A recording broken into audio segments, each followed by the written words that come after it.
Hi, I'm Bill O'Reilly reporting tonight from California. Thanks for watching us. Is America sliding towards socialism? That is the subject of this evening's Talking Points memo. Glenn Beck says we are.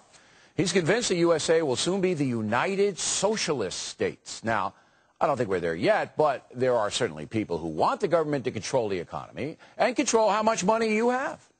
Leading that charge is this man, New York Times columnist and Princeton professor Paul Krugman.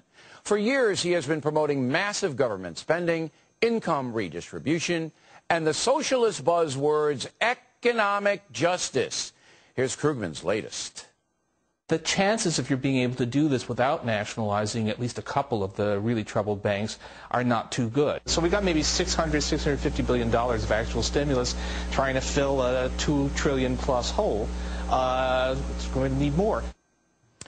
Now, a few years ago, I confronted Krugman on the late Tim Russert's program.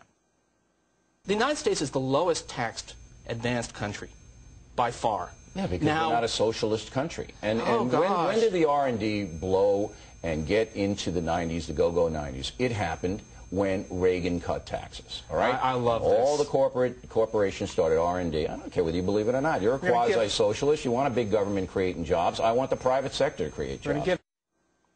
Now, that is a crux of President Obama's dilemma right now, whether the government should take over the economy or whether we ride out a painful chapter and let the private sector deal with it. Of course, there has to be federal oversight, which was lacking during the Bush administration. Now, a brand new Fox News poll says 51% of Americans support the stimulus package. That's down from 58% last month. 40% oppose it. The rest have no clue.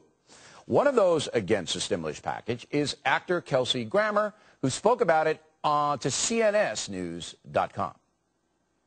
The only problem I see with the stimulus package is that, as a rule,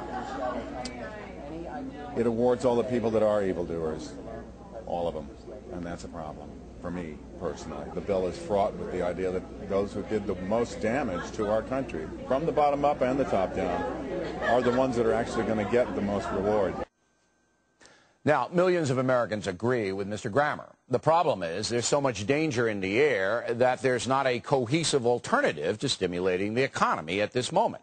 President Obama could have followed Ronald Reagan's lead and drastically cut taxes, but that is not the liberal vision.